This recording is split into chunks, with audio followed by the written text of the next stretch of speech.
C'est tout dire parce qu'on est en pleine crise grecque.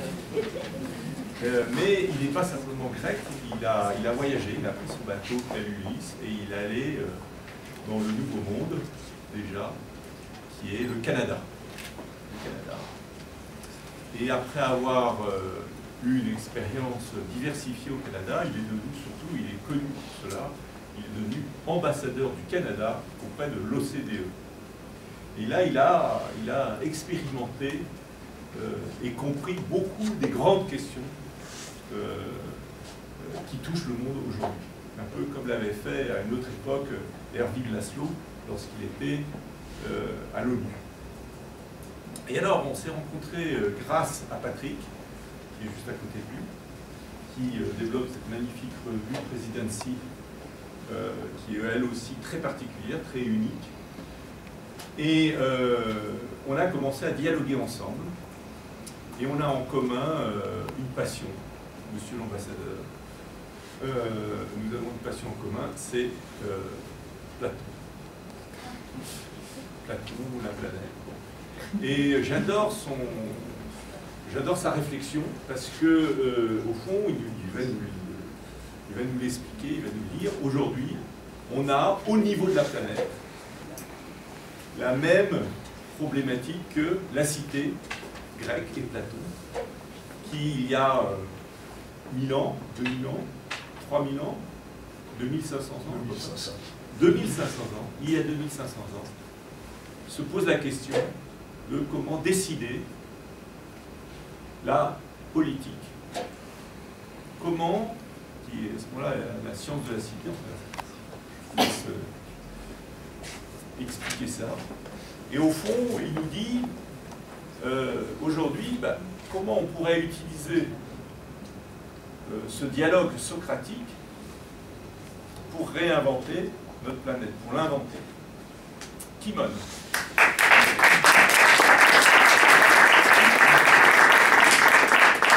Merci Michel pour cette très gentille introduction. Il me fait grand plaisir d'être avec vous.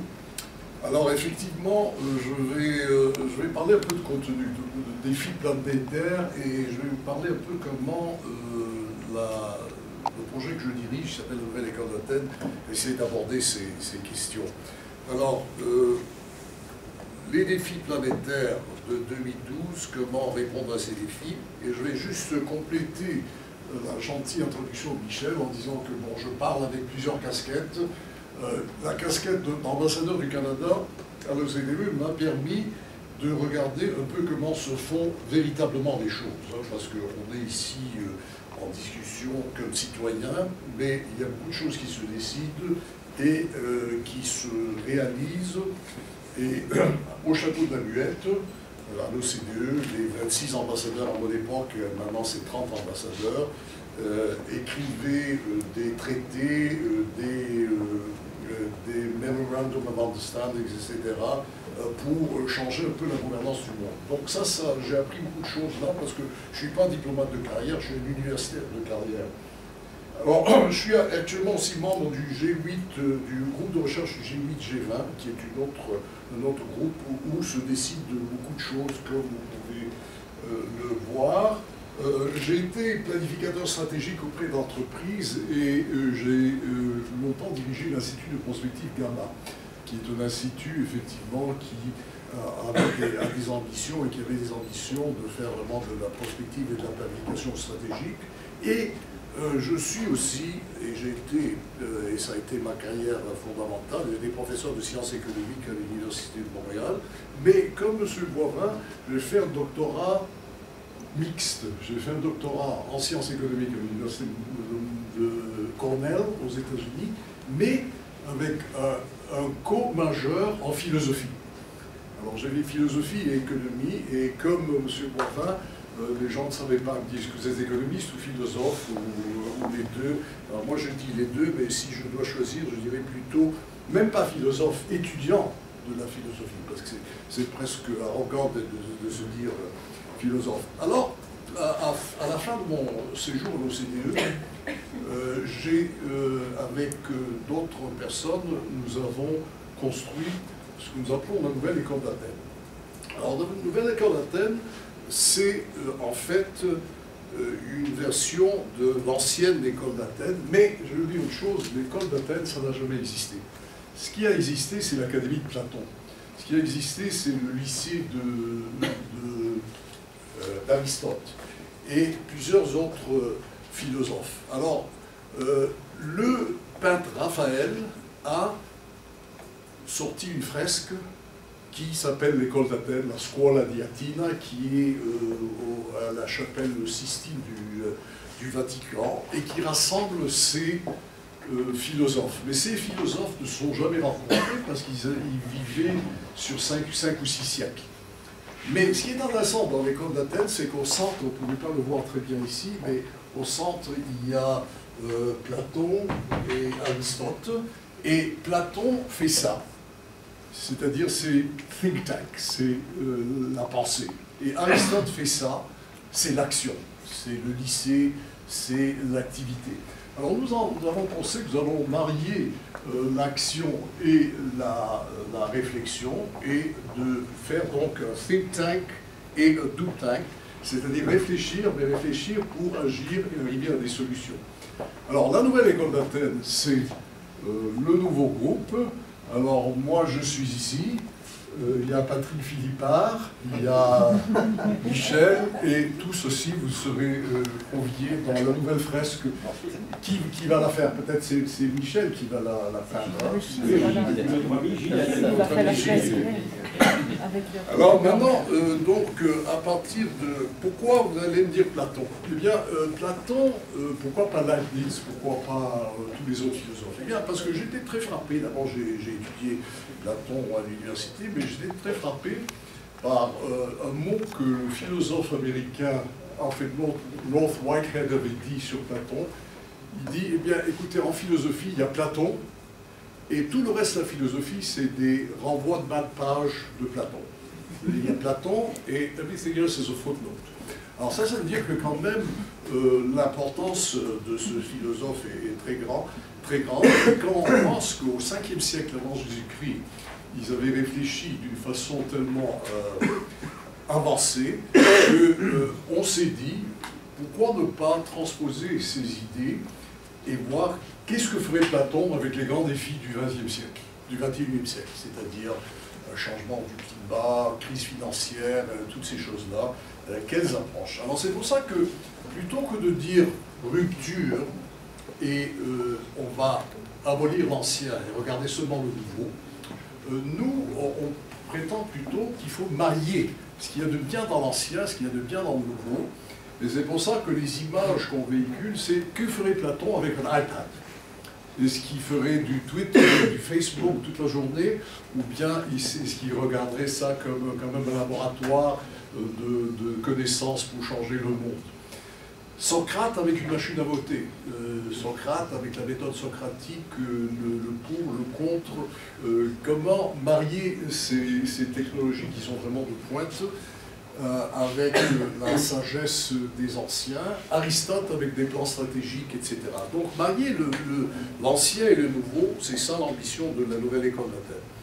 Maintenant, ceci étant dit, comment est-ce qu'on procède? Eh bien, on a procédé avec plusieurs conférences internationales, on en a fait 5 jusqu'à maintenant, et depuis 2008, on se concentre sur le monde de l'après-crise. Le monde de l'après-crise, parce qu'on a pris comme point de départ que la crise de 2008 a révélé des failles importantes dans le système mondial et que cette crise continue, et je viendrai tout à l'heure à parler de ça. Alors, si on fait un peu le panorama des grands défis du monde, aujourd'hui, eh bien, il y a les défis écologiques, climat, eau, énergie, pollution, et loin de les minimiser, je pense que c'est vraiment les grands défis de l'humanité aujourd'hui. Et ça, c'est des vrais défis qu'il faut vraiment aborder. À côté de ça, il y a les défis sécuritaires, qui sont aussi assez importants, parce que nous avons la possibilité de guerre, on peut avoir une intervention contre la bombe iranienne, une contre-intervention par les Iraniens, on peut avoir du terrorisme, on peut avoir des défis concernant la santé, des pandémies, etc. Alors, ce qu'on appelle maintenant sécurité humaine, c'est un grand défi. Et aujourd'hui, le monde souffre d'une certaine insécurité. Et puis, il y a les défis socio-économiques, qui sont les défis de la crise et de ses conséquences. Alors, comme nous voulons être think tank et do tank, on s'est concentré sur l'idée que l'urgence actuelle, c'est dans les défis socio-économiques. Alors, l'image que je voudrais vous véhiculer, c'est, supposons qu'on ait deux problèmes à la maison. Il y a une fuite d'eau dans la salle de bain, et il y a le feu qui se déclare à la cuisine. Alors, qu'est-ce que vous allez faire en premier? Vous allez éteindre le feu à la cuisine, parce que si vous ne faites pas ça, toute la maison va flamber. Alors, tout en respectant l'importance très grande des défis écologiques, des défis sécuritaires et tout ça, nous prétendons, et je prétends, et je suis prêt à en discuter, qu'il y a une urgence maintenant de regarder les défis socio-économiques pour la bonne raison que la crise de 2008 a tellement déstructuré le système mondial que nous avons eu un séisme financier en 2008 qui a été accompagné par un tsunami socio-économique. Et ce tsunami économique, nous le vivons aujourd'hui, et ce tsunami, à tort ou à raison, a pris la place de toutes les autres choses, et on doit faire face à ça, parce qu'il affecte tout le monde. Quelle est la nature de cette situation? Eh bien, c'est une évolution que j'ai appelée FESPV en anglais ou en français. C'est la crise financière qui, elle, a mené à une crise économique. La crise financière, c'est une crise dans l'économie financière. L'économie financière, ce n'est pas l'économie réelle, c'est la bourse des valeurs, c'est les banques et tout ça. Et elle a mené à une crise économique. Cette crise économique a mené à une crise sociale. Cette crise sociale mène à une crise politique avec des changements de régime. Et certains de ces changements de régime se font par la démocratie. On change de gouvernement par des élections. Plusieurs gouvernements, d'ailleurs, ont été renversés à cause de la crise. Le gouvernement espagnol, le gouvernement italien, le gouvernement grec. Et je sais qu'en 2012, il y a plusieurs nouvelles élections qui sont en cours. L'élection française, évidemment. Il y a une élection en Grèce, il y a une élection en Italie, il y a une élection en Russie, et il y a la grande élection aux États-Unis. Alors il y a tous ces changements qui vont se faire. Et cette crise politique peut mener à des affrontements violents, parce que certains de ces régimes ont été changés dans la violence. En Égypte, avec une certaine violence, surtout en Libye, et maintenant on voit la même chose en Syrie, etc. Donc il y a des problèmes. Mais ce qui est le plus frappant, et j'ai enseigné l'histoire économique pendant 25 ans à l'Université de Montréal, ce qui est le plus frappant, c'est la symétrie avec les années 30. Les années 30, où on a commencé avec une crise financière en 1929, en 1930, on a dit, mais c'est terminé, ça va. Ensuite, on a eu une crise qui est devenue socio-économique, une crise politique. Et finalement, qu'est-ce qui nous a sorti de la crise de la Grande Dépression des années 30? Malheureusement, très malheureusement, c'est la guerre mondiale.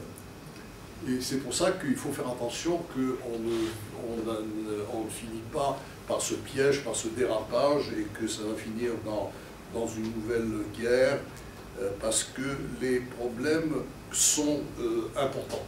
Alors, on a demandé à tout le monde qu'est-ce que sont les mots-clés. Quels sont vos mots-clés? Alors moi, je vais proposer 3 mots-clés. A, B, C. Alors, qu'est-ce que j'entends par A, B, C? C'est une méthodologie qu'on utilise qui est très simple et quand même très performante. La méthodologie consiste à dire, on veut aller du point A au point B, et donc il faut regarder c'est quoi le point A, regarder c'est quoi le point B, et ensuite voir le C qui va nous porter du point A au point B. Alors, elle est tellement simple qu'on peut dire elle est simpliste. Pas du tout. Le point B. Le point B, c'est le point d'arrivée. Demandez aux gens qu'est-ce que vous voyez dans le monde comme le monde de l'après-crise. Et là, il y aura un torrent de clichés, de mantras, d'idées générales, mais rien de vraiment concret. Il y a certains qui sont des nostalgiques, qui disent on va revenir à 2007. Bon, on ne va pas revenir à 2007 parce qu'il y a eu des cassures, il y a eu des choses qui ont changé de façon permanente. Alors, il n'y a pas de réflexion approfondie sur le point B. Et comme disait Sénèque, il n'y a point de vent favorable pour celui qui ne sait où il va. Et c'est là où je vois, Michel, un très grand rôle pour Design Your Planet. Parce que Design Your Planet, je vois sa grande contribution comme étant une réflexion approfondie sur le point B. Pas seulement au niveau de faire une liste de clichés. Tout le monde devrait être beau, tout le monde devrait être gentil, tout le monde devrait s'aimer, mais beaucoup plus précis que ça. Et donc, la définition du point B est importante, et la façon que la nouvelle école d'Athènes lance cette interrogation, c'est en faisant des conférences sur ce qui marche et ce qui ne marche pas dans les modèles existants. Alors, par exemple, en 2010, nous avons fait une conférence à Bordeaux sous le haut patronage d'Alain Juppé, maire de Bordeaux et ministre des Affaires étrangères, sur le modèle français. Qu'est-ce qu'on peut apprendre du modèle français, socio-économique, etc. Est-ce que c'est un modèle du passé ou est-ce que c'est un fait porteur d'avenir? Nous avons fait une conférence à Montréal en 2011 sur le modèle canadien. Qu'est-ce qu'on peut apprendre du modèle canadien? Parce que le Canada a eu de très bonnes performances pendant la crise et a surtout appris à gérer le déficit d'une façon très efficace, parce que quand j'étais en poste comme ambassadeur du Canada à l'OCDE, on était le pire élève, avec le plus grand déficit des pays du G8, et ensuite, en 5 ans, on est devenu le meilleur élève avec une gestion de déficit. Alors qu'est-ce qu'on peut apprendre de tout ça? Alors le point B, c'est important. Le point A, c'est aussi excessivement important. Pour la bonne raison qu'on pense qu'on sait où on est, mais on n'est pas sûr qu'on l'est vraiment. Je me rappelle d'un de mes amis qui me disait qu'il avait été invité à une fête, à un parti, et il a téléphoné à la personne qui l'a invité et dit « Je ne sais pas, je n'avais pas trouvé l'adresse ». Alors elle lui a dit « Écoute, dis-moi où tu es, et je te dirai comment y aller ». Il dit « Mais je ne sais pas où je suis ». Alors, s'il ne sait pas où il est, on ne peut pas lui donner de direction, on ne peut pas lui donner parce qu'il ne sait pas où il est. Donc, il faut qu'on comprenne c'est quoi le point A. Et la réflexion sur le point A est aussi importante que celle du point B, parce que si on veut passer de A à B, on ne sait pas où il y a A, où c'est A et où c'est B, ça ne marche pas. Alors, le point A, c'est quoi le point A? On est aujourd'hui le 2 février 2012. Eh bien, ce qu'on voit aujourd'hui, c'est si on avait fait cette conférence le 2 février 2011, est-ce qu'on aurait prévu ce qui s'est arrivé en 2011? Peut-être oui, peut-être non. Et il y a eu énormément de turbulences en 2011. Et cette turbulence a mené à des grands mouvements. Un de ces grands mouvements, c'est le mouvement d'indignation, où les gens, le peuple, ne sont pas contents avec le statu quo, ils s'indignent. Et le lancement de ce mouvement d'indignation, c'était le livre de Stéphane Hessel, le petit livre d'un monsieur très jeune, à 93 ans, qui a écrit ce livre de 15 pages, et qui est devenu un best-seller, et qui a inspiré des foules pour lancer ce mouvement d'indignation. Alors, les indignés ont commencé en Espagne, et puis au printemps de 2011, parmi les posters qu'ils avaient, ils avaient un poster qui disait « Surtout, ne réveillez pas les Grecs, parce qu'ils sont en train de dormir ». Les Grecs ont vu ça, et ils ont dit « On va vous montrer comment on n'est pas endormi ». Et ils ont commencé à faire un mouvement d'indignés à la place de la Constitution à Athènes, chaque soir entre 6h et minuit, où ils faisaient un peu Design Me a Country, donc Design Me a Planet, et ils s'indignaient contre qui? Eh bien, contre les 300. Quels 300? Pas les 300 de Thermopyles et des Spartiates, mais les 300 membres du Parlement qui étaient considérés tous des méchants, tous en complicité, droite, gauche, etc. Alors, ce mouvement d'indignation s'est développé. Il a eu une mutation intelligente ou pas intelligente, je ne sais pas, aux États-Unis sous le nom Occupy, Occupy Wall Street, Occupy ceci, Occupy Business Schools, Occupy Churches, Occupy everything. Alors, aujourd'hui, 80 pays sont en indignation ou en turbulence. Et ils sont contre beaucoup de choses, mais ils n'ont pas de point B. Il n'y a pas de point B où ils sont pour quelque chose de plus précis. Et ça veut dire que il y a dans le monde, le diagnostic qu'on peut faire, c'est qu'il y a un malaise mondial, je dirais même une épidémie mondiale, dont le patient numéro un, tu as mentionné la Grèce, eh bien c'est justement la Grèce. La Grèce est le patient numéro un de ce malaise ou cette épidémie mondiale, au même sens qu'il y a eu un patient numéro un pour le sida, qui était en fait un steward de Air Canada qui est revenu d'Afrique, et ensuite il y a eu l'épidémie du sida, il y a eu un patient numéro un pour la grippe aviaire, et ainsi de suite.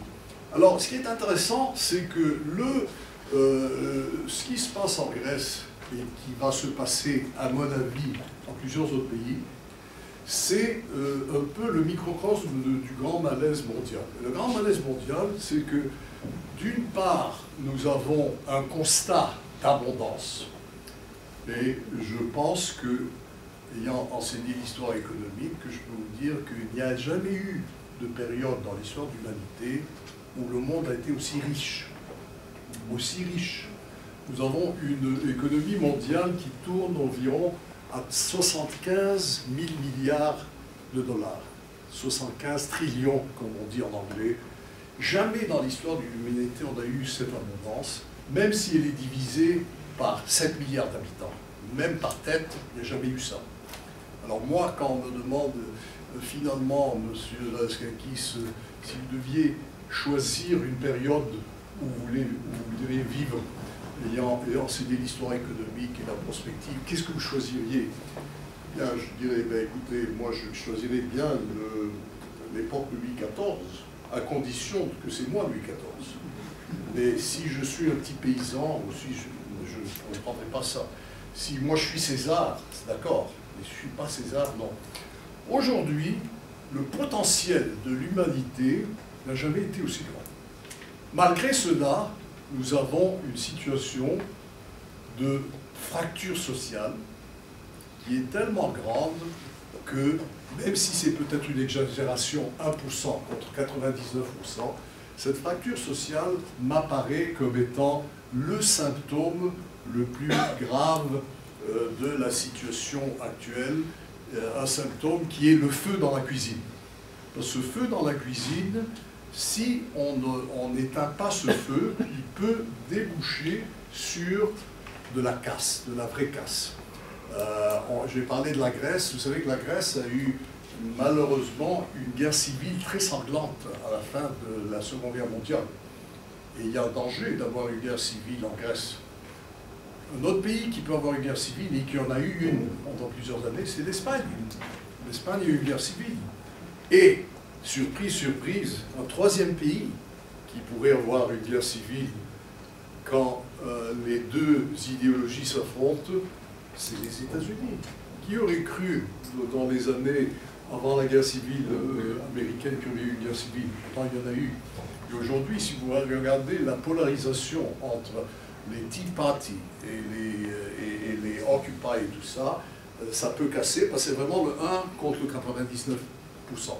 Et ça, c'est une inégalité qui fait que nous sommes dans une situation ridicule où d'un côté nous avons une très grande abondance et de l'autre côté on demande aux gens de faire de l'austérité. Alors, quand j'ai dit que la crise grecque est représentative de la crise mondiale, c'est parce que le remède qu'on est en train d'appliquer en Grèce et qui est en train d'être appliqué presque exactement de la même façon en Europe, est tout à fait, à mon avis, faux.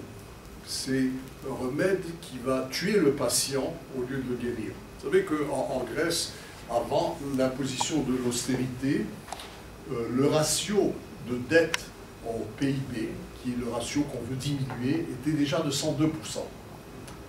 102% du PIB. Alors, après 2 ans d'austérité, remède de cheval, il est maintenant de 150%. Et vous allez voir la même chose en France, parce que la gauche ou que la droite gagne, vous allez voir une certaine austérité qui va devenir de plus en plus grave. Les Américains, la même chose. Et l'argument qu'on fait, c'est que cette austérité est tout à fait ridicule si le point de départ, c'est une abondance plutôt qu'une rareté. Oui, il faut l'austérité quand il y a une famine. Aujourd'hui, il n'y a pas de famine dans le monde. Enfin, il y a une famine pour ceux qui n'ont pas à manger, mais ce n'est pas parce qu'il n'y a pas assez à manger. Et si les gens sont pauvres, ce n'est pas parce qu'il n'y a pas assez d'abondance. Il y a une très grande abondance, mais les mal distribuées. Alors, le résultat, c'est qu'il y a un danger de feu dans la cuisine et il faut attaquer ce feu. Alors, nous attaquons ce feu à partir de la prochaine conférence que nous allons faire, à Paris d'ailleurs, sur la notion de réinventer l'Occident. Réinventer le modèle occidental. Alors, le modèle occidental est composé du modèle américain et du modèle Union européenne. Ces deux modèles partagent énormément de défis communs. Compétitivité, manque de vision, fin du rêve américain, fin du rêve européen, endettement, chômage, vision sociale. Et pourtant, ces deux modèles qui sont très très vivants. Alors, nous voulons travailler sur ça, c'est concret, c'est think tank et do tank, et voir dans quelle mesure on peut refonder le modèle Union européenne, le modèle américain, refonder l'Occident, parce que oui, c'est vrai, au début on discutait, on dit mais l'avenir c'est la Chine, l'avenir c'est l'Inde. Là, en tant qu'historien économiste, je ne suis pas sûr que c'est nécessairement ça, parce qu'il y a 20 ans, on disait l'avenir c'est le Japon. Et le Japon, c'est relativement cassé la figure. Alors, il y a des cycles économiques. Mais je dis que même si l'avenir, c'est la Chine et l'Inde, nous, on ne va pas tous émigrer en Chine et en Inde, on vit en Occident. Et on ne va pas non plus nécessairement importer des modèles chinois et indiens. Alors, il faut quand même retrouver des modèles européens, et ainsi de suite. Alors, ça, c'est pour vous parler un peu de la vision de la nouvelle école d'Athènes, qui est un partenaire enthousiaste de Design Me Planet. Et je pense que nous pouvons tous travailler ensemble pour regarder d'après nos vecteurs et d'après nos façons de procéder les mêmes problèmes. Alors il y a des gens qui peuvent regarder la fuite d'eau dans la cuisine, il y a d'autres qui peuvent regarder la peinture qui n'est plus là dans la salle de séjour, ainsi de suite. Et on peut tous travailler ensemble. Alors, un dernier élément sur la méthode. La nouvelle école d'Athènes, c'est un contenu, mais c'est aussi une méthode. Et c'est là où je reviens à faire un peu l'éloge des anciens. La méthode socratique, à mon avis, est probablement la meilleure méthode pédagogique qui a été inventée. Parce qu'elle permet d'opposer des extrêmes tout en arrivant à des conclusions. Alors, plutôt que d'éviter le débat, nous favorisons le débat, mais c'est un débat d'idées, c'est pas un débat de personnalité. Ce qui veut dire qu'une fois qu'on met l'idée sur la table, cette idée s'affronte à une autre idée, et finalement, tout le monde est là pour juger la meilleure idée. Mais c'est plus l'idée de Kimon ou l'idée de Patrick ou l'idée de Michel, c'est des idées qui s'affrontent pour arriver à des bonnes conclusions, et il faut tout remettre en question. Il faut tout remettre en question, on ne peut pas prendre pour acquis quoi que ce soit. Alors cette méthode, nous l'utilisons dans nos conférences, et j'aimerais proposer que dans certains ateliers, surtout dans Design Me Planet, on utilise des méthodes analogues pour arriver à des consensus réels, plutôt qu'arriver à des consensus qu'on peut faire uniquement au niveau de clichés et au niveau de slogans qui ne veulent rien dire. Merci beaucoup.